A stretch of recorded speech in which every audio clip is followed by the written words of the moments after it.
Good morning, students. This is the microcontroller laboratory. So in continuation with my previous lecture, I would like to mention few more points on the microcontroller. The microcontroller incorporates all the features that are found in a microprocessor 8051. This 8051 is an 8-bit microcontroller. That means it can able to read, write and process 8-bit data. Here 8-bit specifies the size of the data bus. Now, before discussing in depth about this 8051 microcontroller, let me have some difference chart here. Microprocessor and microcontroller. A microprocessor is the heart of your computer.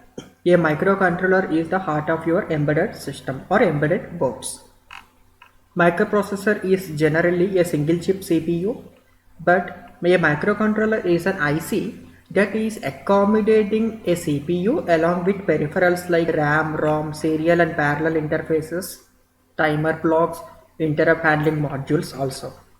Like you can see here in this figure, it is accommodating all the different modules. When all these modules are clubbed, we are able to get a microcontroller. This microprocessor, most of the microprocessors are based on the von Neumann architecture. That is, a program memory and data memory will be of same one block, will be present in only one block. A microcontroller is completely based on the Harvard architecture. That is, I should have a separate blocks for storing my programming code as well as storing my program data. A program memory as well as the data memory are two separately stored in the Harvard architecture. A microprocessor used in personal computers, laptops, mobile phones, electronic gadgets. Coming to microcontroller, this is a single chip IC that is present in the washing machines, microwave ovens, VCD player, focus control in cameras and robotic industries also. Let us take a microwave oven. This microwave oven, if a microcontroller is present inside it, this microcontroller takes care of cooking process. And in the washing machine, this controller will take only how to wash the clothes. That process only it takes care of. But if you see a processor inside your mobile phone, this processor will be taking care of everything. Like we can able to receive the call, or we can able to play an FM, and we can able to perform gamings and calculators, and we can develop many number of applications through this processor. That is why these microprocessors are employed for the bigger applications, but a microcontroller is exclusively used for a single task within an application. As mentioned, the microprocessor I will be not having any inbuilt memories, so memory and IOs are to be connected externally, by which the power consumption increases. But here, coming to the microcontroller, the memory and IO are present internally inbuilt, hence power consumption is low. Like, for example, in microprocessor we have to interface additional circuitry for providing the function of memory and IO ports. For example, we have to interface external RAM for data storage, ROM for programming storage, and programmable peripheral interface 8255 for IO ports. And we also have to interface 8253 for timing operation or timer purpose, and USART for serial port. But coming to the microcontroller, all these blocks are inbuilt. We no need to connect any external blocks. Therefore, I can say that the microprocessor designing and hardware cost is very high when compared to microcontroller whose designing and hardware cost is low. Then having many number of advantages in the microcontroller, why we are preferring microprocessor in our personal computers or laptops is, this microcontroller, let us take 8051 only. This 8051 is having a memory, on-chip memory, that is 128 bytes of RAM and 4 kilobytes of ROM. And coming to the external memory, that means this 8051 can able to interface or can able to access memory externally up to 64 kilobytes of ROM or 64 kilobytes of RAM. So what happens here is, A microcontroller gives satisfactory performance for the smaller applications, but for larger applications the memory requirement is limited here because only 64 kilobytes of memory is available for program storage and for data storage, which is not enough for performing the high-end applications. So for larger applications it is always a microprocessor is preferable. So this is the figure you can see where a microcontroller is accommodating all the modules, different modules here. Now let us discuss this 8051. As I mentioned, it is belonging to MCS 51 family of microcontrollers developed by the Intel Corporation in the late 1970s. The features of this 8051 microcontroller are: it is having on-chip memory of 4 kilobytes ROM, 128 bytes of RAM. ROM is used for storing the program code and RAM is used for storing the data. And it is also having an off-chip axis of ROM as well as off-chip axis of RAM. This off-chip ROM and off-chip RAM memory capacity will be 64 kilobytes each. The main differences between a RAM and a ROM is, as the data of a RAM can be changed during the process, while the data of ROM can't be changed during the process, because whatever the data the RAM is storing is a volatile in nature, but whatever the information that ROM is storing is non-volatile. That means even when the power goes off, still I can have the information in the ROM chip. Additional example I would like to give here is, let me take an example of a calculator. Here, if I want to perform an multiplication between a and b, that is y equal to a and b, here a into b, you can see here y equal to a into b, the two numbers, then I can give the two numbers like 5 into 2. The two numbers I can give to the calculator, and this 5 and 2, this data is stored or saved in the RAM chip. But the algorithm that is required to perform the calculation is saved in your ROM chip. Data which is given by us to calculator can be changed. That means a into b. For this instant I can give a into b as 5 into 2 and the next instance as 3 into 5, like that. The data can be changed which is given by us to calculator can be changed, but the algorithm by which the calculation is performed, which is the calculation the calculation that we are performing here is multiplication. This algorithm is stored in the ROM, hence it cannot be changed. So this is the differences between a RAM and ROM. And this 8051 microcontroller is having 4 8-bit IO ports.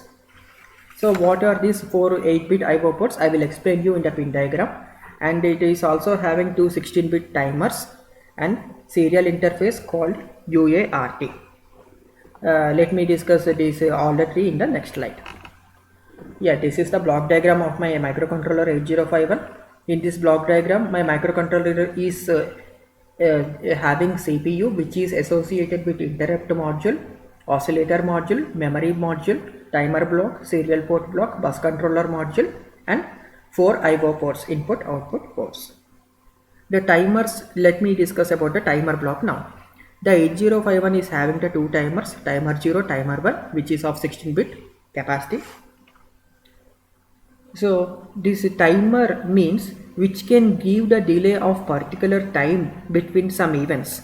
Example, on and off the lights after every 2 seconds. That means for every 2 seconds, now if the lights are on, after 2 seconds the lights will be going off.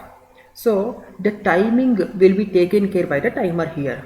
In microcontroller, two hardware pins are available for delay generations.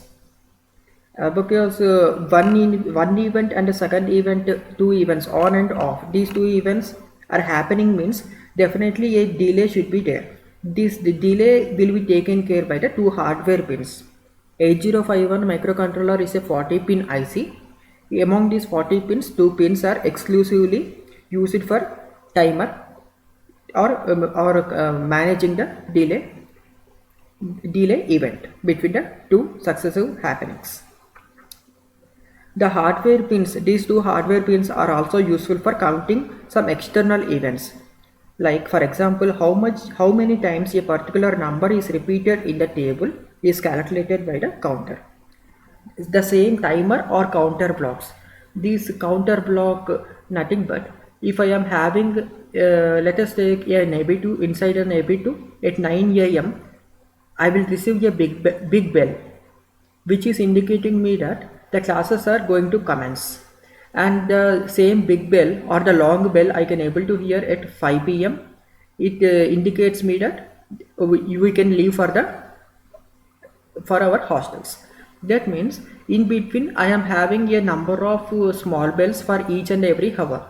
So how many number of times this small bell is being given will be taken care by the counter circuit or a counter unit. And the delay between first hour starting like 9 a.m. and 10 a.m. the delay between the 9 a.m. and 10 a.m. that is first class and second class will be taken care by the timing circuit. Similarly, I am having here a serial port, that is serial port module or a serial port communication block. So these again in my 40 pin IC there are specially two pins that are available to take care of the serial communication, that is called TXT and RXT pins, which are available on your 8051 IC. Normally TXT pin is used for transmitting the serial data which is stored in the SBUF register, and the receiving RXT pin is used for receiving the serial data, used to receive the serial data from the external peripherals or external memory units. Apart from this, I am this according to the serial ports, the transmitting and receiving are happening.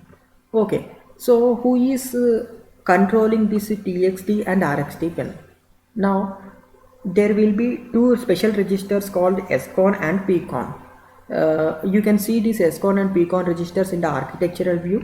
This is the architectural view. In the center, this is the one what I am highlighting with the cursor pointer. PCON and SCON, these are the two registers. This SCON is used for controlling the operation and managing the data communications like transmitting or receiving. And this PCON here, a PCON register is there, you can able to see, right? This PCON register is used to manage the data transfer rates. Okay, now let us get back to the previous slide. This is a brief description of the serial port. After it, followed by I am having IO ports here. These are the 4 IO ports. Each port is 5-bit wide here. Yeah, this is the one. Each port is 8-bit wide, not 5-bit wide.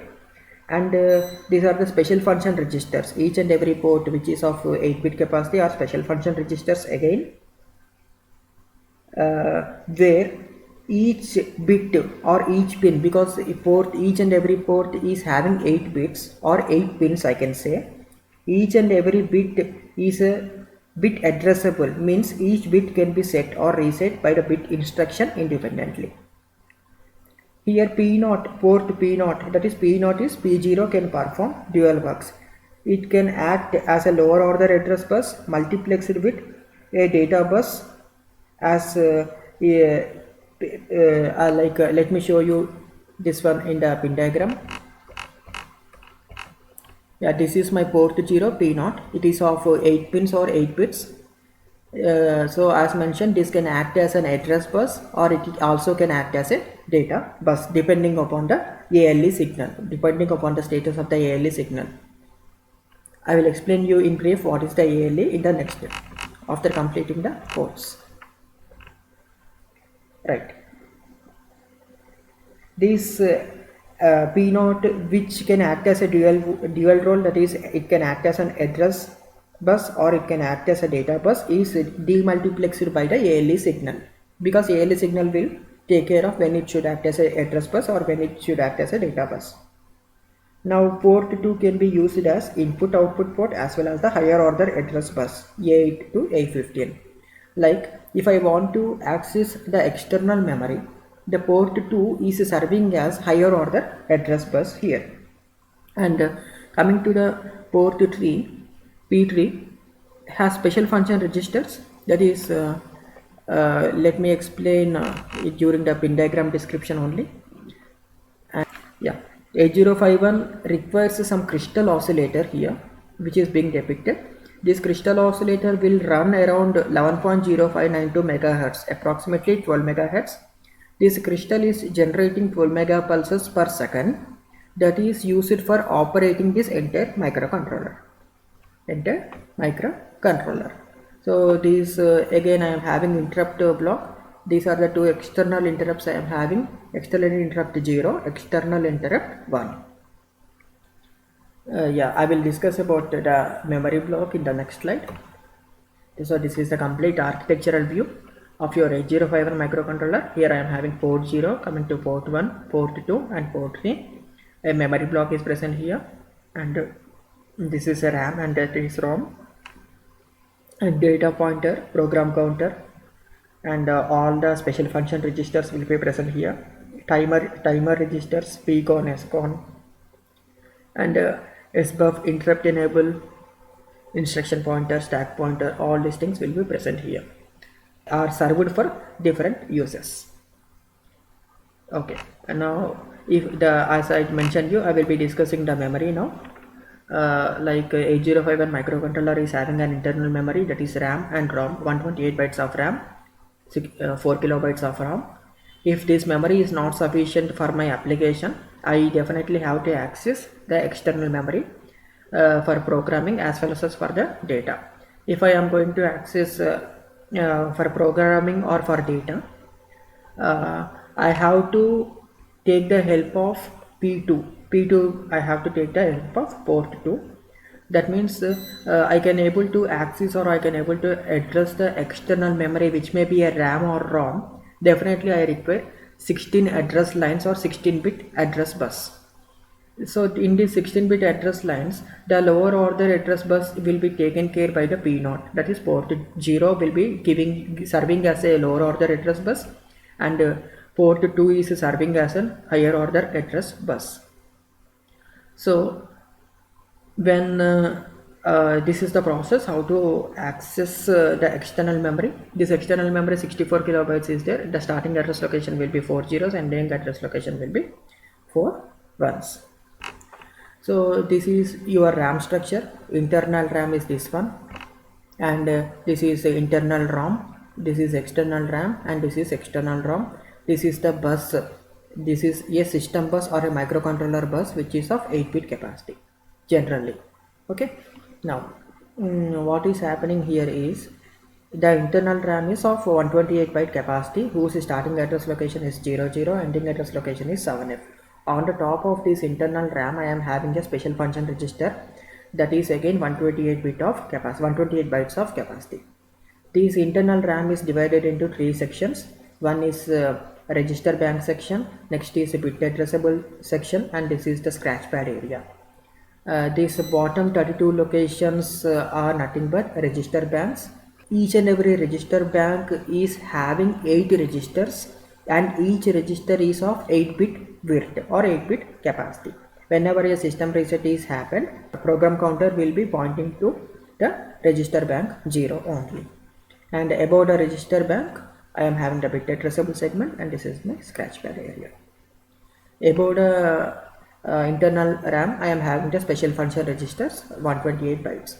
This SFR will be playing an important role in the 8051 microcontroller architecture, or for performing any developing any kind of application. SFR is highly required.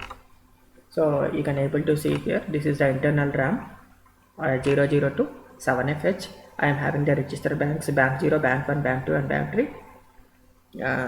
Let me discuss about special function registers. These special function registers are there. There are 21 special function registers that are present here. So these 21 special function registers SFR are present on the top of the internal RAM from addresses 80H. Starting address location is 80H, ending address location is FFH. Only 21 locations are defined here. These special function registers, among which some registers are bit addressable, some are byte addressable, depending upon the instruction accessing. These special function registers are used to control the timing operation, timer or counter, serial IO ports and peripherals. Like you can able to see here, P0, port 0, port 1, port 2, port 3. These are defined. The address locations of all these ports are defined inside a special function register, and the timer address locations are defined here. Data pointers are also accumulator B register. All the these all are nothing but the special function registers, and each and every register is defined or located on the top of your internal RAM. Now let us discuss the pin diagram or the pin structure. Now I have given the description of each. P0, P1, P2 and P3 are acting as an IO port. P0 is doing the dual job. It can act as an IO port and as well as the address and data bus simultaneously. Not simultaneously, depending upon the ALE signal. And port 2 can act as a higher order address bus apart from the IO port functionality. And port 1 is only used for IO port, input output port only, it can do the job. And port 3 is nothing but P3.0 to 3.7 is each and every pin of port 3 is used for the dedicated task. 3.0 is for receiving the serial data. 3.1 is used for transmitting the serial data, and 3.2 and 3.3 are used to manage the external interrupt pins, and 3.4 and 3.5 are used for external counter input pins, and 3.6 and 3.7 are for external data memory write or memory read. These 3.6 and 3.7 are nothing but the control signals or the control pins to access the external memory. So what is happening here is, I hadn't discussed about 31st pin, 30 pin as well as the 29th pin. This what do you call a 30 pin, that is external access. This is the pin which stands for external access. It is used to enable or disable the external memory interfacing. That is, when EA bar is equal to 0, external memory access is required. When EA bar is equal to 1, internal memory access is enough. That is, no need of external memory access. And coming to program store enable, that is pin number 29, is used. This PSEN pin is used to read a signal from the external program memory. Like when PSEN equal to when PSEN bar equal to 0, it is reading the external code memory. When PSEN bar is equal to 1, it addresses or it reads that external data memory.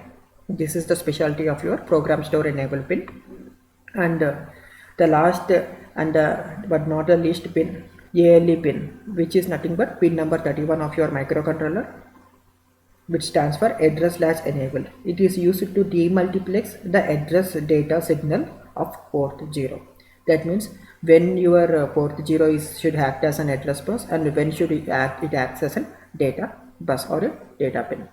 When ALE is equal to 1, it is acting as a lower order address bus, and when ALE is equal to 0, it is acting as a data bus.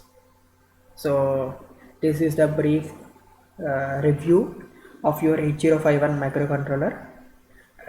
Hence this discussion is enough to perform the microcontroller interfacing lab experiments. Okay, thank you for the day.